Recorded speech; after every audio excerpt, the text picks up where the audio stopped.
Welcome to the deep dive.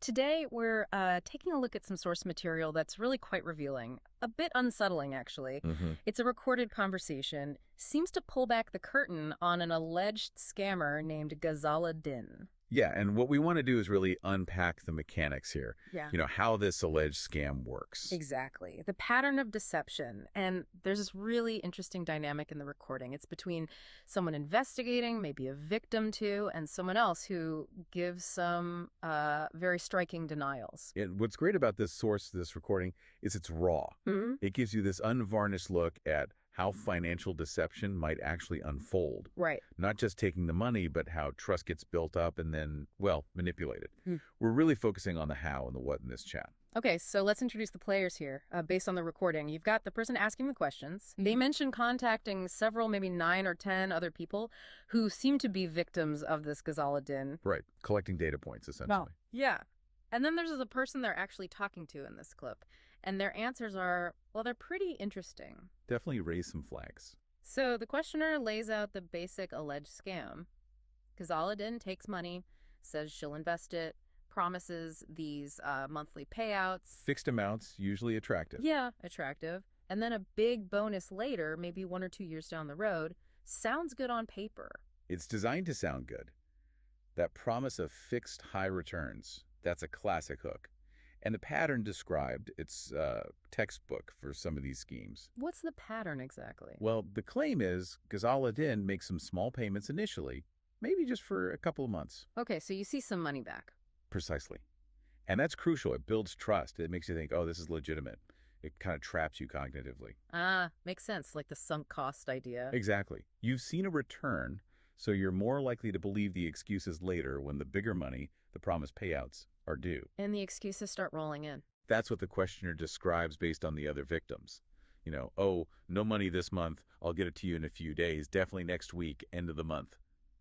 It just keeps getting pushed back. Does that sound familiar to you listening? It's a common story. Right, and this is where the conversation gets really interesting. The questioner puts it directly to the person they're interviewing. Ask them straight up. Yeah, asks, is this happening to you? Are you getting these same delays and excuses? And remember, the questioner says they've spoken to maybe 9 or 10 others and, quote, everybody else seems like they've been scammed. A very direct question based on established context. But this person, they completely deny it. Explicitly says, no, Ghazala Din isn't doing that to them. No delays, no excuses. They even say, no, she's not doing that with you at all. No. And the questioner confirms, so you're not being scammed at all. And the answer is a flat no. Which is quite a contrast to what the investigator found elsewhere. Mm-hmm. And it leads into this other element the questioner brings up. The dodgy element. Yeah. The questioner mentions, 2 people I spoke to today seemed very dodgy. It looks like they're in on the scam with her. Okay. So suspicion about accomplices. Right. And then watch the reaction from the interviewee. Right after denying being scammed themselves, they immediately jump to this. What do they say? They say, now you're going to say I'm involved with her then. Because I said no. Wow. That's quite a leap. Very defensive. Extremely defensive. It's a deflection, really. Instead of just sticking to their denial of being a victim, they immediately pivot to anticipating an accusation of complicity. What does that tell us? I mean, it sounds suspicious, like they are involved. It certainly raises that possibility. That kind of immediate projective defensiveness can be a sign of, well, knowing more than you're letting on. Or perhaps feeling guilty or cornered. Could it just be fear, though? Fear of being wrongly accused? That's also possible. It's complex. It could be genuine fear, or it could be a calculated move to shut down the questioning. Or maybe it's even a kind of self-deception. Perhaps they were involved, maybe peripherally, maybe knowingly, maybe unknowingly, and this is how they cope with that cognitive dissonance. So it's not necessarily a straightforward admission, but the reaction itself is very telling. Absolutely. It highlights how these situations aren't always black and white. You have the alleged central figure, but then there can be this network, sometimes of knowing accomplices, sometimes of people who are themselves manipulated or trapped. They might defend the person, consciously or unconsciously. It's part of the playbook, sometimes create a buffer. Okay. So this deep dive really gives us a glimpse into that playbook. Exactly. A direct window.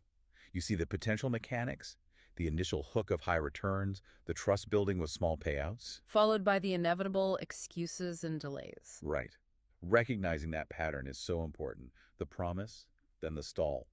And remember, those early payouts, they're often just bait designed to get you hooked. So, here's something to think about. Given what we've heard, when someone denies being a victim so strongly, especially when many others are claiming victimhood, what does that denial itself suggest to you?